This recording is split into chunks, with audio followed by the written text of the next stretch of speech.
This thing just won my high proof blind rye flight.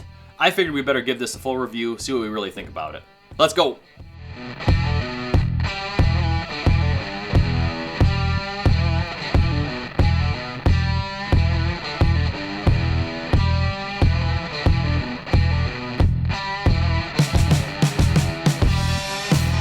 How are y'all doing today? My name's Chris. Welcome back to Bourbon Sane.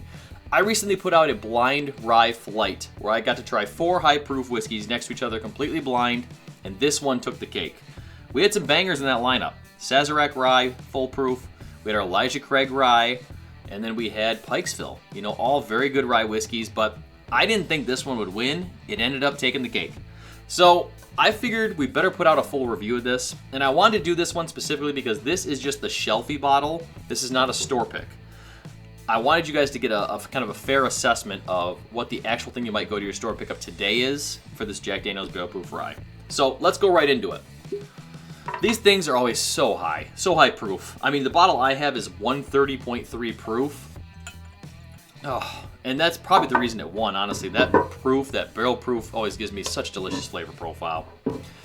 Jack Daniel's Barrel Proof Rye is a 70% rye mash bill, so that's pretty high for rye.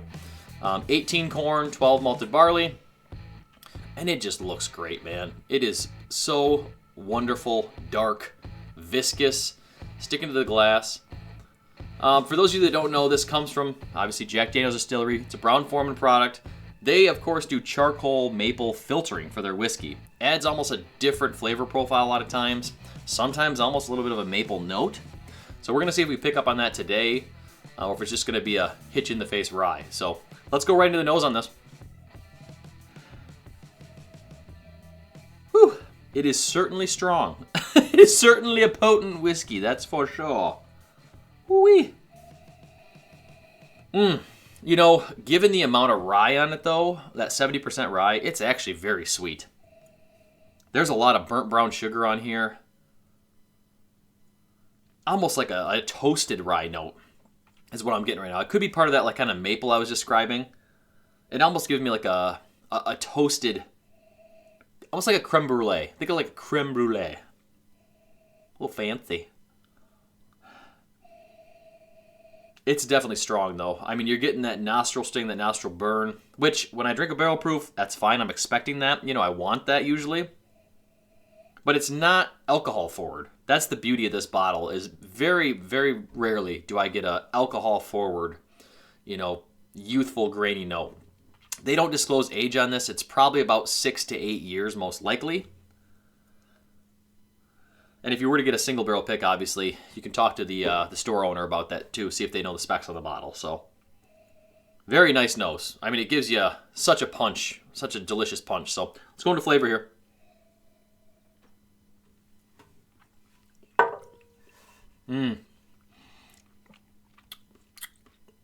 Woo!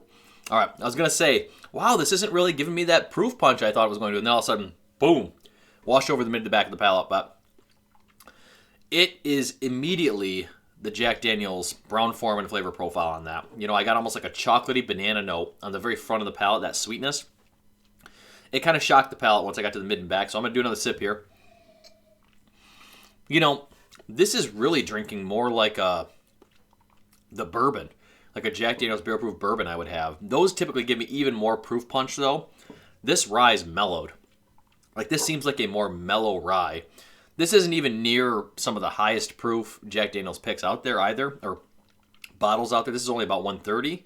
I've had some that are pushing 140 or hazmat, you know, for both the rye and the bourbon. Okay. On sip 3, that mintiness, that pepperiness kind of settles in a little bit. You know, there's slight fruitiness there, but it's more of like a bitter, think of like a peel, like an orange peel or a lemon peel. That's kind of the flavor that comes through on mid to back palate. It's got a little oakiness. You know, it's got a little oakiness, which you love. Shelfie bottle, you know, it's got that oakiness, which is good.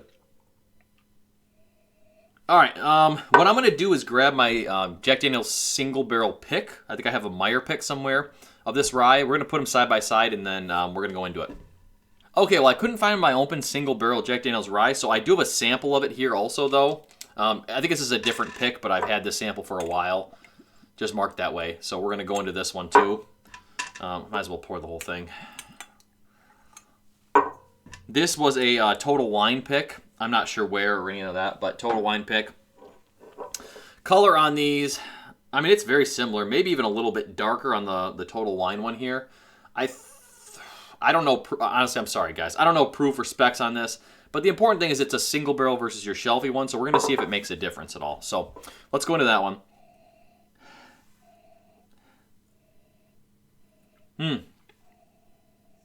So this one seems to be much more rye forward. It's a lot more heavier rye spice on the nose at least. So it could also be proof. You know, it could be higher proof because of that. This just is much more mellow, very more, almost like I said, like a bourbon instead. I mean, similar flavor profiles. Seems to have it's got just a little more rye richness and depth. Maybe aged just a hair older on this one. Hard to say, but let's go to the palate on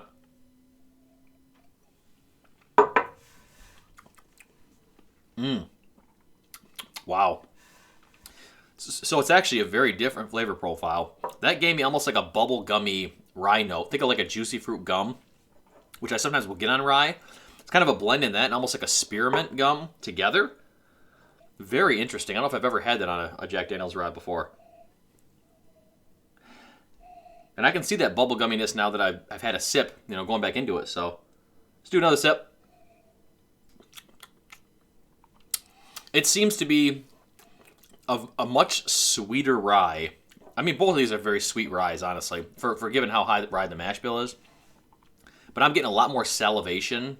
Like my mouth is just watering, salivating a lot more with the store pick, the single barrel, than I was getting with this one. This one had maybe just a tinge of like a drying note. A little bit of a drying note on the back end, whereas this one just seems more well-rounded. Just overall better finish, better mouthfeel, I'd say. So that's really the difference between your shelfie bottle and your single barrels.